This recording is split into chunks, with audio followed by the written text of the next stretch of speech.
പിതാവിനും പുത്രനും പരിശുദ്ധാത്മാവിനും സ്തുതി, ആദിയിലെ പോലെ ഇപ്പോഴും എപ്പോഴും എന്നേക്കും ആമേൻ. ക്രിസ്തു യേശുവിൽ പ്രിയരെ, മാറാനാത്ത യൂട്യൂബ് ചാനലിൻ്റെ പ്രേക്ഷിത രംഗങ്ങളിൽ പ്രവർത്തിക്കുന്നവരും വചന കേൾവിക്കായി ദൈവകൃപയിൽ ആശ്രയിച്ച് കാതോർക്കുന്നവരുമായ എല്ലാവർക്കും യേശു ക്രിസ്തുവിൻ്റെ പരിശുദ്ധ നാമത്തിൽ സ്നേഹവന്ദനം നിങ്ങളെ മുന്നമേ അറിയിക്കട്ടെ.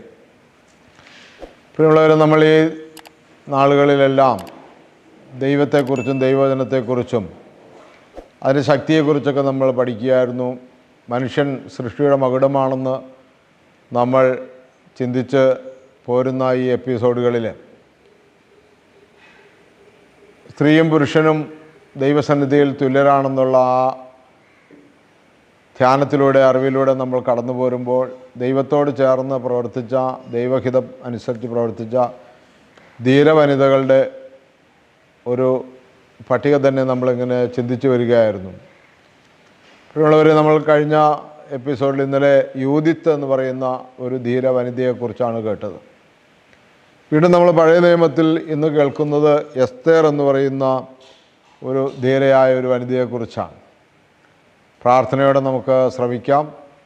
നമുക്കും ഈ ധീരത ദൈവത്തിൽ നിന്ന് ലഭിക്കുവാൻ തക്കവണ്ണം പരിശുദ്ധാത്മാവ് നമ്മളെ നയിക്കട്ടെ. ഒരു വാക്ക് നമുക്കിങ്ങനെ ചേർന്ന് പ്രാർത്ഥിക്കാം. ഞങ്ങളെ അത്യധികമായി സ്നേഹിച്ച് ഞങ്ങളെ പരിപാലിക്കുന്ന ഞങ്ങളുടെ സ്വർഗീയ പിതാവേ, ഈ നല്ല സമയത്തിനായി നന്ദിയോടെ സ്തുതിക്കുന്നു, സ്തോത്രം ചെയ്യുന്നു, മഹത്വപ്പെടുത്തുന്നു. എല്ലാ അനുഗ്രഹങ്ങളും എല്ലാ നന്മകളും ഞങ്ങൾ വർഷിക്കണമേ.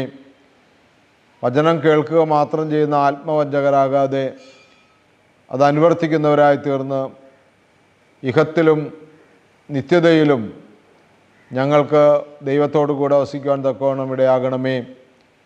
ഞങ്ങളുടെ എല്ലാ നല്ല ആവശ്യങ്ങളോടുകൂടെ കർത്താവേ നീ ഇരിക്കണമേ എന്ന് പ്രാർത്ഥിക്കുന്നു. ഇതുവരെ നീ ഞങ്ങളെ കരുതിയ കൃപയ്ക്കായി സ്തോത്രം ചെയ്യുന്നു, നടത്തിയ കൃപയ്ക്കായി സ്തോത്രം ചെയ്യുന്നു.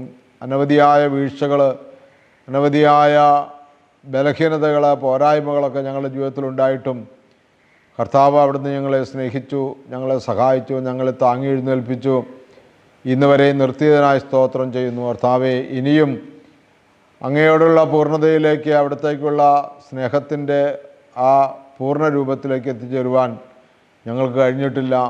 പൗലോസ് അപ്പോസ്തലൻ പറയുന്ന പോലെ അങ്ങ് ഞങ്ങളെ നേടി, പക്ഷേ ഞങ്ങൾക്ക് ഇന്നുവരെയും അങ്ങയെ നേടുവാനോ അതിൻ്റെ പൂർണ്ണതയിലേക്ക് എത്തുവാനോ സാധിച്ചിട്ടില്ല. എങ്കിലും ഞങ്ങൾ ആഗ്രഹിച്ചുകൊണ്ടും ആശിച്ചുകൊണ്ടും തിരുസന്നിധിയിൽ നിൽക്കുകയാണ്. ഞങ്ങൾ യാത്ര തുടരുകയാണ്. ആയുസ്സും ആരോഗ്യവും നൽകി കാത്തു പരിപാലിക്കണമേ. എല്ലാ നന്മകളാലും ഐശ്വര്യങ്ങളാലും നിറയ്ക്കണമേ. പരിശുദ്ധ അമ്മേ, സകലവിശുദ്ധന്മാരെ ശുദ്ധികളെ പ്രാർത്ഥിക്കണമേ. യേശുവിൻ്റെ പരിശുദ്ധ നാമത്തിൽ ചോദിക്കുന്നു, കൃപയോടെ കേട്ട് തരുമാറാകണമേ. ആമീൻ. ഹല്ലേലൂയ. പ്രിയമുള്ളവരെ, പേർഷ്യൻ സാമ്രാജ്യത്തിൽ വാസമുറപ്പിച്ചിരുന്ന യഹൂദ ജനങ്ങളെ ഇസ്രായേൽക്കാരെ പൂർണ്ണമായും സമൂലം നശിപ്പിക്കണമെന്ന് ആഗ്രഹം അഹശ്വേരോസ് രാജാവിൻ്റെ ഉന്നത സ്ഥാനാധിപനായിരുന്ന ഹാമാൻ ആഗ്രഹിച്ചു. ആ ആഗ്രഹത്തിൻ്റെ പിന്നിൽ ഹാമാൻ്റെ ദുഷ്ടതയും അസൂയയും ഒക്കെ ആയിരുന്നു, സ്വാർത്ഥതയൊക്കെ ആയിരുന്നു എന്ന് നമുക്ക് ബൈബിൾ വായിക്കുമ്പോൾ കാണാനായിട്ട് കഴിയും. ഒന്നാമത്തെ കാര്യം, ഉന്നതനായ സ്ഥാനപതിയായിരുന്ന ഹാമാനെ യഹൂദനായ മൊർദെഖായി വണങ്ങുന്നില്ല, ബഹുമാനിക്കുന്നില്ല എന്നുള്ളതാണ് ഒരു കാരണം.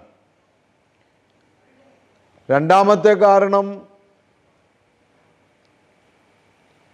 മൊർദെഖായിയുടെ പിതൃസഹോദരൻ്റെ മകളും ദത്തുപുത്രിയുമായിരുന്ന എസ്തേറിനെ അദ്ദേഹം ആഗ്രഹിച്ചു. പക്ഷേ അത് അദ്ദേഹത്തിന് വഴങ്ങിയില്ല, കിട്ടിയില്ല എന്നുള്ള കാരണമാണ്. അപ്പോൾ ഇങ്ങനെ പല കാരണങ്ങൾ കൊണ്ട് ഒരു സമൂഹത്തെ മൊത്തം തൻ്റെ ഇഷ്ടങ്ങൾക്ക് വിധേയമാകാത്തതിൻ്റെ പേരിൽ നശിപ്പിച്ച് കളയാമെന്ന് തീരുമാനിച്ചിരുന്ന ഒരു ന്യായാധിപനെ, ഒരു ഭരണാധികാരിയെ ദൈവത്തിൻ്റെ പരിശുദ്ധാത്മാവ് നിറഞ്ഞ് ധീരയായി ശക്തിയായി നിലനിന്നുകൊണ്ട് ഇസ്രായേൽ ജനത്തെ ആ നാശത്തിൽ നിന്ന് മോചിപ്പിച്ച് ഹാമാൻ്റെ ആ ദുഷ്ടതയെ അവന് തന്നെ ശിക്ഷയാക്കി വാങ്ങിക്കൊടുത്ത ആളാണ് എസ്തേർ. അതുകൊണ്ട് പ്രിയമുള്ളവരെ, നാം പഴയ നിയമ പുസ്തകത്തിൽ നിന്നാണ് ഇതുവരെയുള്ള അധികം ധീരയായ സ്ത്രീകളെക്കുറിച്ച് കേട്ടത്. പഴയ നിയമ പുസ്തകത്തിൽ അല്ലെങ്കിൽ പഴയ നിയമം വായിക്കുമ്പോഴാണ് കൂടുതലും സ്ത്രീകൾക്ക് ഒരു വിലയും കൽപ്പിക്കാതെ പോന്നിരുന്നത്. ഇസ്രായേലിൻ്റെ യഹൂദന്മാരുടെ സുനഗോഗുകളിൽ സ്ത്രീകൾക്ക് സ്ഥാനം ഒരു മറയ്ക്ക് പിന്നിലായിരുന്നു. അവരിയ്ക്കുന്നതും അവരുടെ എല്ലാ കാര്യങ്ങളിലും അവർ മുൻപിൽ വരാതെ ഉള്ള അനുഭവമായിരുന്നു. യെരുശലേമിൽ തൽമൂദ് എന്ന് പറയുന്ന ഗ്രന്ഥം പറയുന്നത് സ്ത്രീയെ പഠിപ്പിക്കുന്നതിനേക്കാൾ തോറയെ, ന്യായപ്രമാണത്തെ ചുടുകയാണ് നല്ലതെന്നാണ്. അത്രമാത്രം സ്ത്രീക്ക് പിന്നിലായിരുന്നു സ്ഥാനം. സ്ത്രീയെ പഠിപ്പിക്കാനൊന്നും അവർ താല്പര്യം പ്രകടിപ്പിച്ചിരുന്നില്ല. സ്ത്രീ ഒരു കാരണവശാലും മുന്നിലേക്ക് വരുവാനും അവർ സമ്മതിച്ചിരുന്നില്ല. ഈ കാലഘട്ടത്തിലാണ് പ്രിയമുള്ളവരെ നമ്മുടെ കർത്താവും രക്ഷകനുമായ യേശു ക്രിസ്തുവും തൻ്റെ പരസ്യ ജീവിതത്തിനായി ലോകത്ത് പ്രത്യക്ഷപ്പെടുന്നത്. യുവാവായിരുന്ന യേശു ദൈവമാണ്, ദൈവത്തിൻ്റെ പുത്രനാണ്, വചനമാണ്. ആ യേശു വന്നിട്ട് ഈ ഭൂമിയിൽ ദൈവ സൃഷ്ടിയിൽ സ്ത്രീ എങ്ങനെയായിരുന്നുവോ അങ്ങനെ തന്നെ അതേ നിലയിൽ യേശു സ്ത്രീകളോട് ഇടപെട്ടു എന്നുള്ളതാണ് ഒരു പരമപ്രധാനമായ കാര്യം. അപ്പോൾ യേശു ക്രിസ്തുവിലൂടെയാണ് പ്രത്യക്ഷമായി അത് വളരെ വിപ്ലവകരമായി സ്ത്രീകൾക്ക് പൂർണ്ണമായി സ്വാതന്ത്ര്യവും മോചനവും കിട്ടുന്നതെന്ന് നമുക്ക് സംശയമില്ലാതെ പറയാൻ കഴിയും.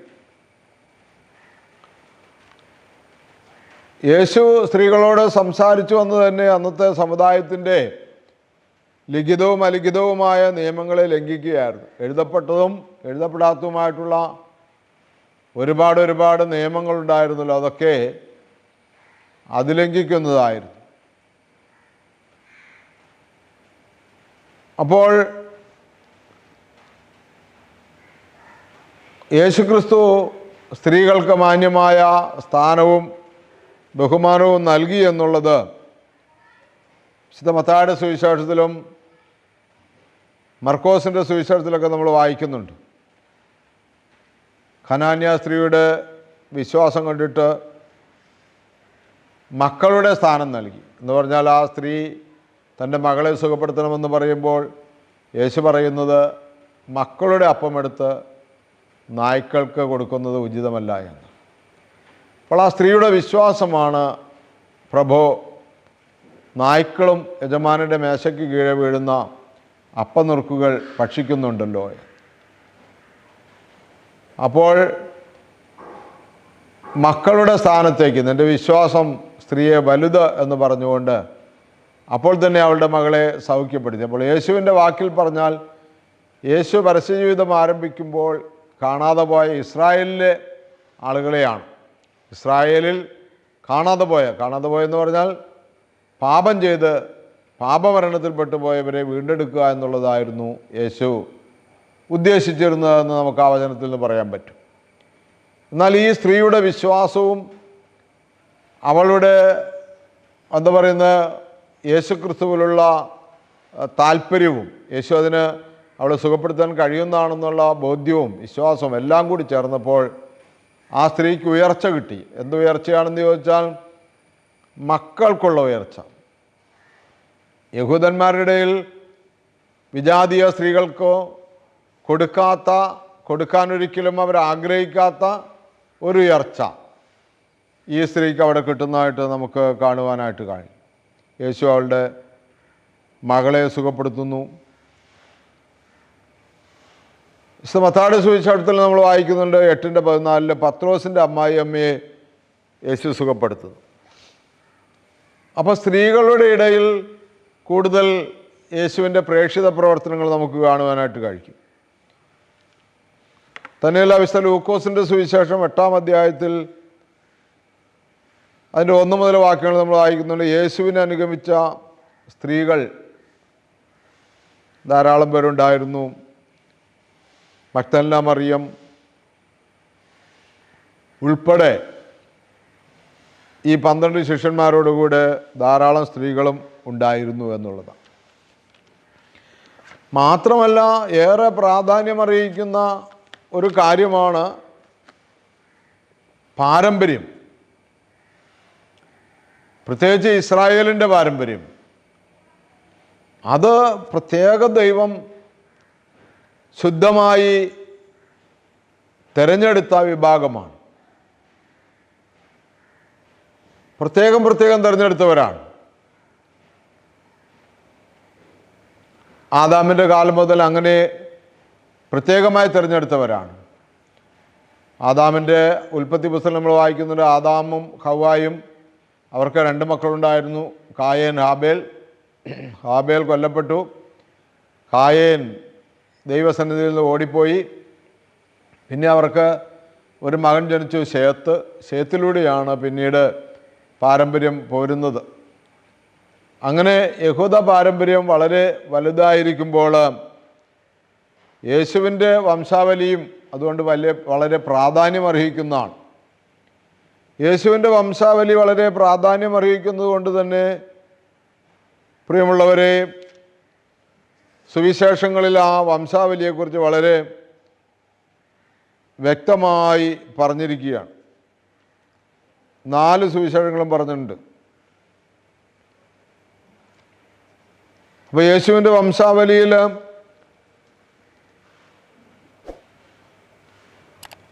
പറയുന്ന പാരമ്പര്യത്തിൽ ആണുങ്ങളുടെ പേര് മാത്രമല്ല സ്ത്രീകളുടെ പേരും വരുന്നുണ്ട്. ഒന്നാമത്തെ സ്ത്രീകളുടെ പേരിൽ ഒന്നാമത് വരുന്നത് നമുക്കറിയാം,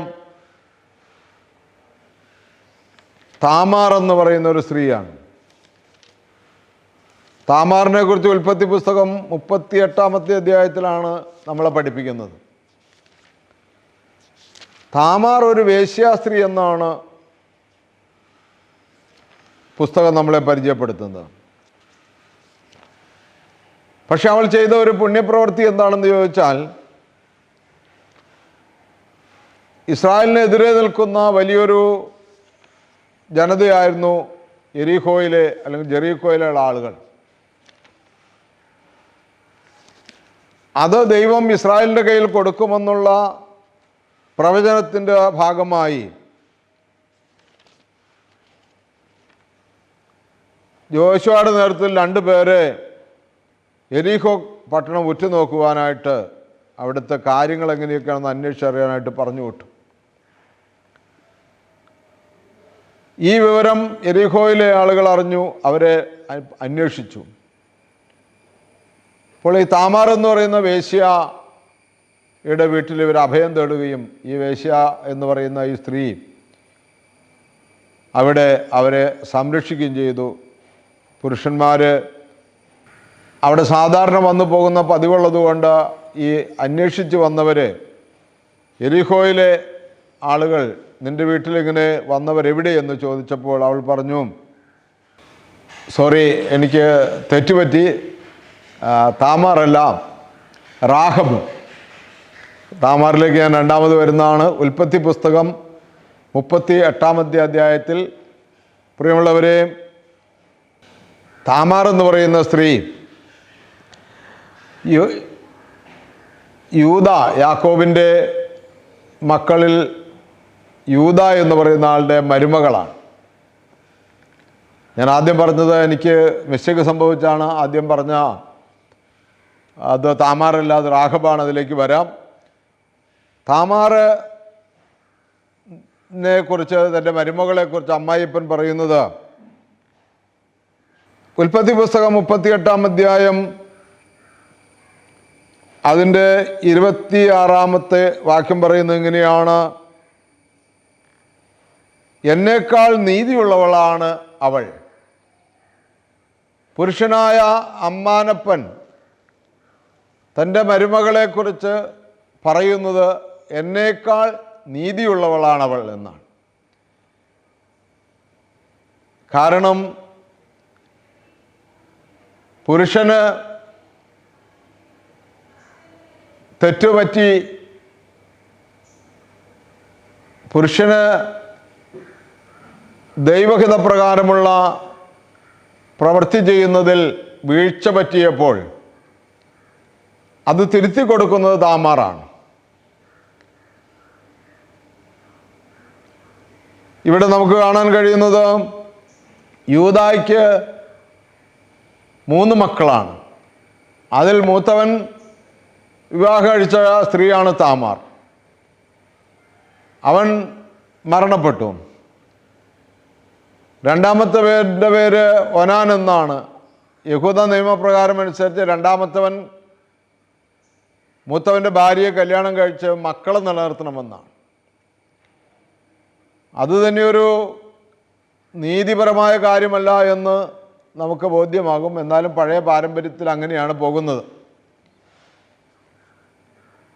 അത് തിരുത്തുന്നുണ്ട് യേശു. പിന്നീട് യേശുവിൻ്റെ കാലത്ത് അത് തിരുത്തുന്നുണ്ട്. ഞാൻ ആ പഴയ നിയമ സംഭവം പറയുകയാണ്. അപ്പോൾ പ്രിയമുള്ളവരെ, ഈ സ്ത്രീ തൻ്റെ മരിച്ചുപോയ ഭർത്താവിൻ്റെ അനുജന വിവാഹം കഴിച്ച് ജീവിക്കേണ്ട ആളാണ്. പക്ഷേ യൂദായുടെ രണ്ടാമത്തെ മകൻ അവൻ പറഞ്ഞു, ജ്യേഷ്ഠൻ്റെ ഭാര്യയിൽ കുഞ്ഞുണ്ടായി, എനിക്ക് ജ്യേഷ്ഠൻ്റെ അവകാശം നിലനിർത്താൻ സാധ്യമല്ല, എനിക്കതിന് താല്പര്യമില്ല എന്ന് പറഞ്ഞവൻ സ്ത്രീ പുരുഷ ശാരീരിക ബന്ധത്തിൽ അവൻ തിന്മ ചെയ്തു, പ്രവർത്തിച്ചു. അപ്പോൾ ദൈവത്തിന് അത് അനിഷ്ടമായി, അവൻ മരിച്ചുപോയി. പിന്നെ യൂദായ്ക്ക് 3-ാമത്തെ ഒരു മകനാണ്. അവൻ പ്രായമായിട്ടില്ല. അവൻ പ്രായമാകുമ്പോൾ വിവാഹം ചെയ്ത് തരാം എന്ന് പറഞ്ഞു. ഷേല എന്നാണ് അവൻ്റെ പേര്. അപ്പോൾ ഈ സ്ത്രീയോട് പറഞ്ഞു, നീ അപ്പൻ്റെ വീട്ടിലേക്ക് പോയിക്കൊള്ളാൻ പറഞ്ഞു. അങ്ങനെ അപ്പൻ്റെ വീട്ടിലേക്ക് പോകുന്ന അനുഭവമാണ് അവിടെ കാണുന്നത്. പക്ഷേ അവൾ അപ്പൻ്റെ വീട്ടിലേക്ക് പോയി എങ്കിലും ഈ യൂദ ഈ പറഞ്ഞ വാക്കൊന്നും, ഈ 3-ാമത്തെ മകൻ പ്രായമായിട്ടും ഈ വാക്ക് പാലിക്കാത്തതുകൊണ്ട് അവൾ ദൈവസന്നിധിയിൽ പ്രാർത്ഥിച്ചു കാണും. അവൾ ഒരു രഹസ്യചാരൻ വഴി യൂദ തൻ്റെ സുഹൃത്തിൻ്റെ ആടിൻ്റെ രോമം കത്തിരിക്കുന്ന അദുല്ലാംകാരനായ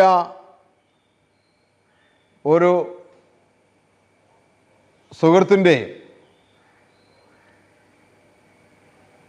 ആടുകളുടെ രോമം കത്തിരിക്കുന്ന പെരുന്നാൾ, അങ്ങനെ എന്തൊരു ഉത്സവം അവിടെ ഉണ്ട്, അതിന് പോകാൻ റെഡിയായി പോയിക്കൊണ്ടിരിക്കുമ്പോൾ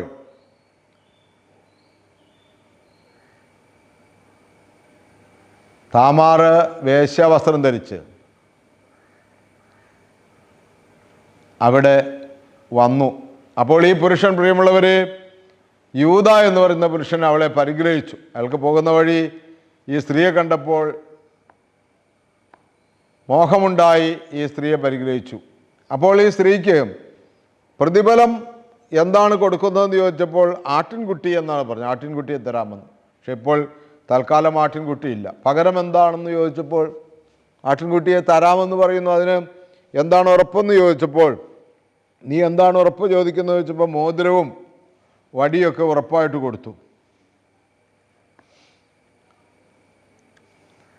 കുറേ നാൾ കഴിഞ്ഞ് തിരിച്ച് പെരുന്നാളൊക്കെ കഴിഞ്ഞ് വന്ന് ഈ കൂട്ടുകാരൻ്റെ കയ്യിൽ ആടിനെ കൊടുത്തു വിട്ടപ്പോൾ അങ്ങനെ ഒരു സ്ത്രീ, വേശ്യാസ്ത്രീ അവിടെ ഇല്ല എന്ന് അറിയുവാനിടയാകുകയും, പ്രിയമുള്ളവരെ,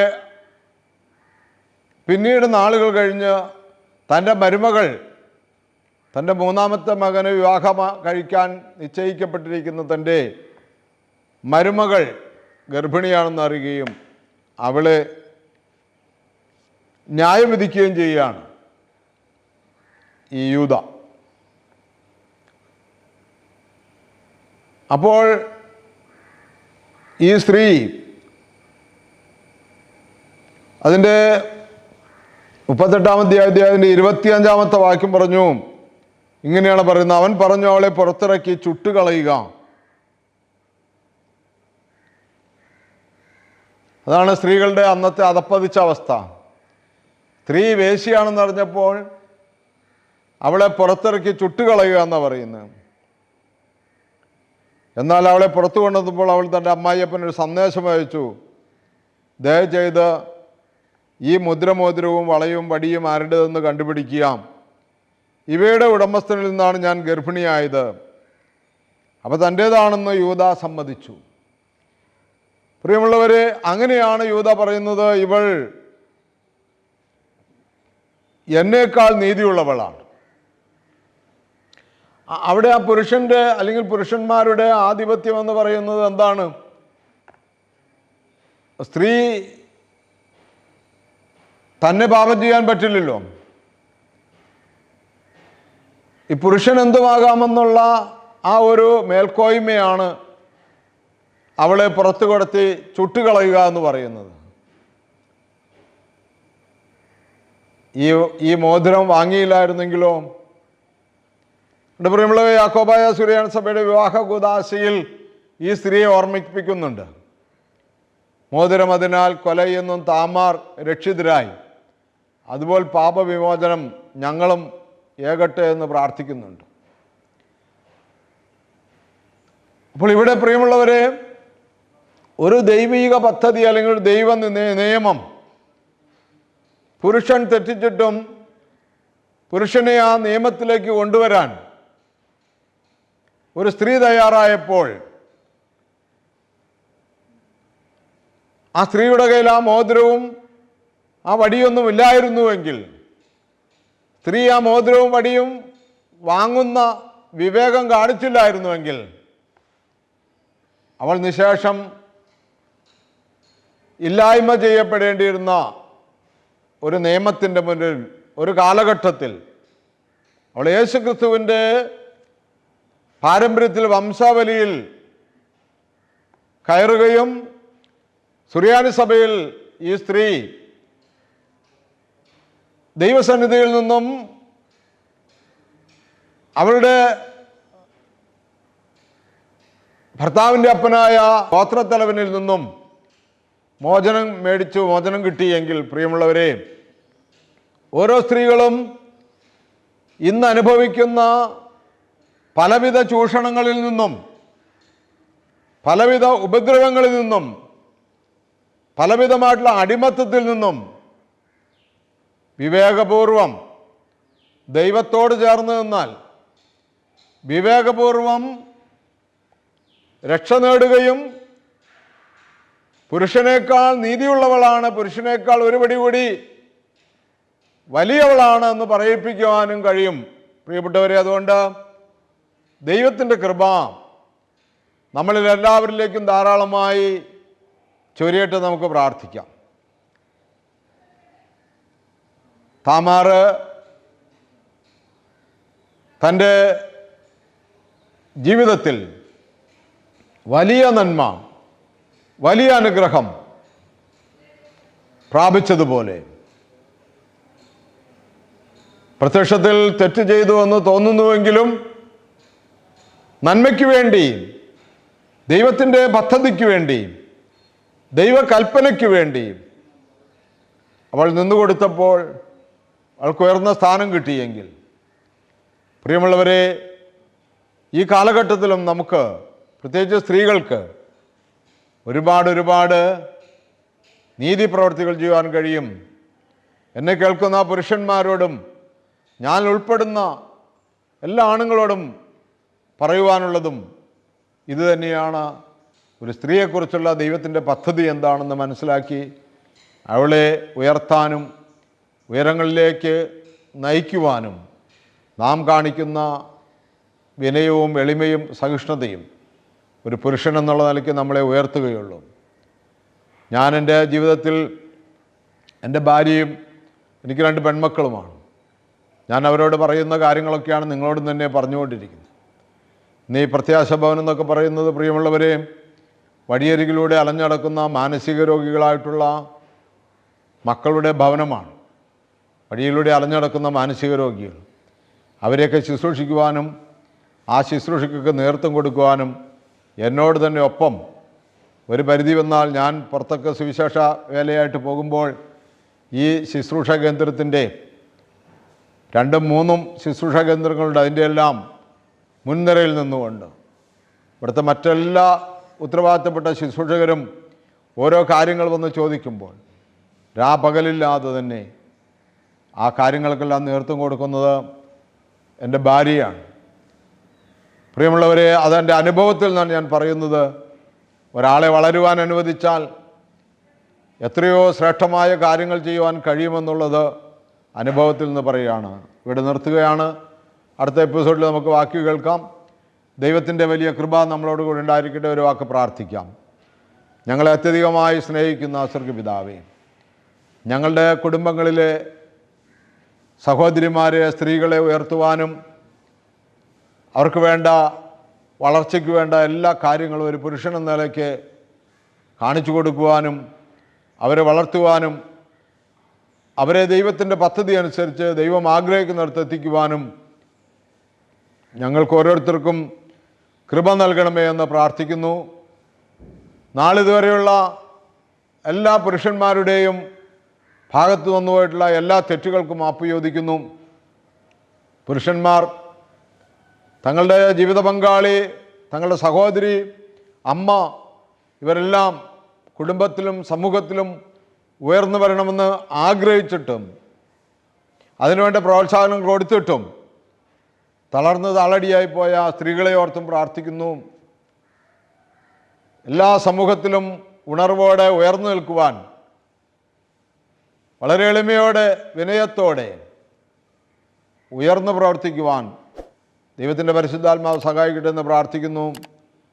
സ്ത്രീകളിൽ ഏറ്റവും ഉയർന്നവളായ എന്നാൽ ഏറ്റവും താഴ്ന്നവളുമായ വിശുദ്ധ കന്യാമറിയത്തിന് മധ്യസ്ഥ അപേക്ഷിക്കുന്നു. യേശുവിൻ നാമത്തിൽ ചോദിക്കുന്ന കൃപയുടെ കേട്ടു തരുമാറാകണമേ. ആമേൻ.